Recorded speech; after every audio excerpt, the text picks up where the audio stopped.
Full speed में है उत्तर प्रदेश की चुनावी जंग। पश्चिमी यूपी की चुनौती पार करने के लिए अमित शाह ने दिल्ली में जाट नेताओं से मुलाकात की। जाट नेताओं को अमित शाह ने दिलाई बीजेपी के समर्थन की याद। सूत्रों के अनुसार बैठक में बोले, हमने गलती की तब भी आपने दिया साथ।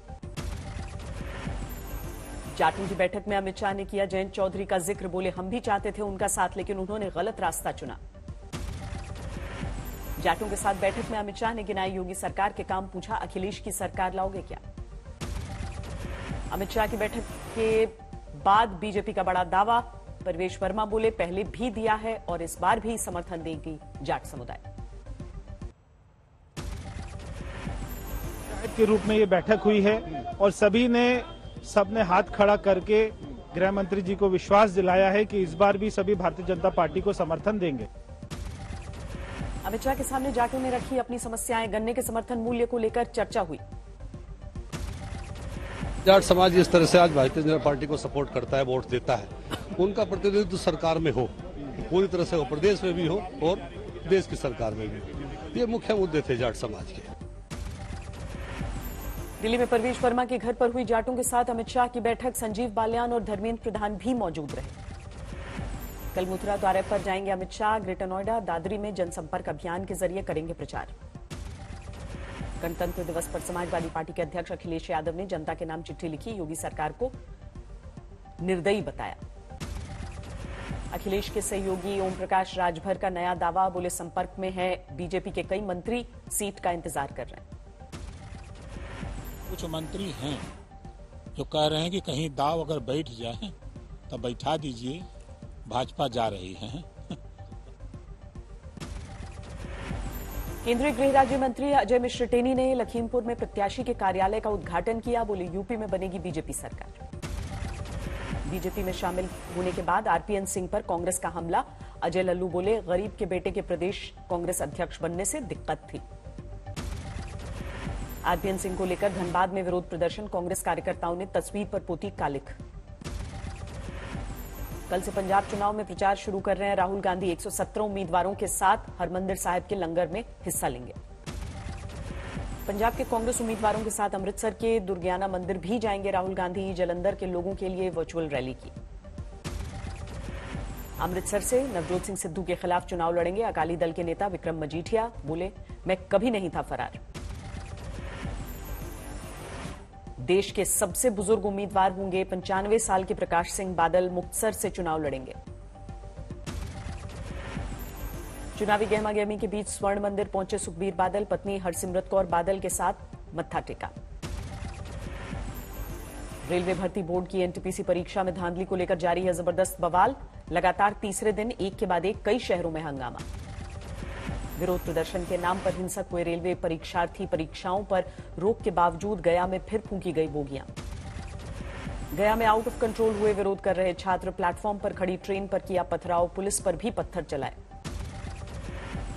जहानाबाद में छात्रों ने रोकी ट्रेन। रेलवे ट्रैक पर धरना प्रदर्शन। रिजल्ट में बड़ी गड़बड़ी का आरोप लगाया। रेल मंत्री अश्विनी वैष्णव ने छात्रों से तोड़फोड़ नहीं करने की अपील की। कहा, आप हमारे भाई, रेलवे आपकी ही संपत्ति। मैं छात्रों को कह रहा हूं कि आपकी संपत्ति है, आप अपनी संपत्ति को जलाने के लिए क्यों बाहर निकले। छात्रों के विरोध को देखते हुए रेलवे ने किया कमेटी का गठन। छात्रों की शिकायतों को लेकर जांच। 4 मार्च तक रिपोर्ट आएगी। प्रयागराज में प्रदर्शनकारी छात्रों पर लाठीचार्ज को लेकर सुलगी सियासत। अखिलेश यादव बोले, बेगुनाह छात्रों पर अत्याचार शर्मनाक और निंदनीय। बिहार के गया में रेलवे ट्रैक पर बवाल के चलते जहां तहां रुकी ट्रेन। बदहाल हुए रेल मुसाफिर। गुलाम नबी आजाद को पद्म भूषण अवार्ड पर कांग्रेस में सियासी संग्राम। कपिल सिब्बल बोले, देश कर रहा सम्मान, पार्टी को उनकी नहीं है जरूरत। टीएमसी की सुष्मिता देव ने प्रणब मुखर्जी और तरुण गोगोई का नाम लेकर कांग्रेस को घेरा। पूछा, क्या उन्हें सम्मान मिलने से वो गुलाम हो गए? देश भर में 73वें गणतंत्र दिवस की आन बान शान। राजपथ पर सैन्य शक्ति का दम दिखा। राजपथ पर राष्ट्रपति रामनाथ कोविंद ने फहराया तिरंगा। 21 तोपों के साथ दी गई सलामी। आसमान से की गई पुष्प वर्षा। गणतंत्र दिवस पर दिखी देश की सामरिक ताकत। 17 जैगुआर विमानों ने बनाई 75 की आकृति। राजपथ पर 75 विमानों का फ्लाईपास्ट। 5 राफेल विमानों ने भी दिखाया हैरत अंगेज करतब। राजपथ की परेड में शामिल हुआ एमबीटी अर्जुन मार्क 1, स्वदेशी तौर पर विकसित तीसरी पीढ़ी का मुख्य युद्धक टैंक। परेड दस्ते में स्वदेशी तकनीक से विकसित आकाश मिसाइल प्रणाली मेक इन इंडिया की मिसाइल। परेड में हल्के युद्धक विमान तेजस को झांकी में शामिल किया गया। चौथी पीढ़ी का स्वदेशी लड़ाकू विमान है तेजस। 73वें गणतंत्र दिवस पर अटारी बॉर्डर पर जोश भरने वाला दृश्य भारत माता की जय के साथ संपन्न हुआ बीटिंग रिट्रीट। राजपथ पर सीमा सुरक्षा बल की टीम सीमा भवानी ने किया रोमांचित, मोटरसाइकिल पर दिखाए हैरत अंगेज करतब। सिग्नल नीलिंग और चेयर राइडिंग के साथ दिखा अद्भुत संतुलन। चलती बाइक पर सीढ़ी से चढ़ती उतरती दिखी सीमा भवानी की महिलाएं। सीमा भवानी की 33 महिला जांबाजों ने अद्भुत प्रस्तुति की, मिलकर बनाया पिरामिड। परेड में पहली बार शामिल हुआ आईटीबीपी के हिमवीर, सबसे पहले बनाया लोटस फॉर्मेशन। पवन चक्की फॉर्मेशन ने लोगों का दिल जीता। आईटीबीपी ने दिया प्रदूषण मुक्त वातावरण का संदेश। राजपथ की रौनक बना सीमा सुरक्षा बल का ऊंट सवार दस्ता, दुनिया में अपनी तरह का इकलौता बैंड है। राष्ट्रपति के काफिले में शामिल घोड़े विराट का रिकॉर्ड, 21 साल की उम्र में रिटायर। आज थी अंतिम परेड, पीएम ने थपथपाई पीठ। गणतंत्र दिवस परेड में झांकियों की रंगत, गुजरात की झांकी में आदिवासी क्रांतिवीरों का प्रदर्शन, गैर नृत्य का प्रदर्शन।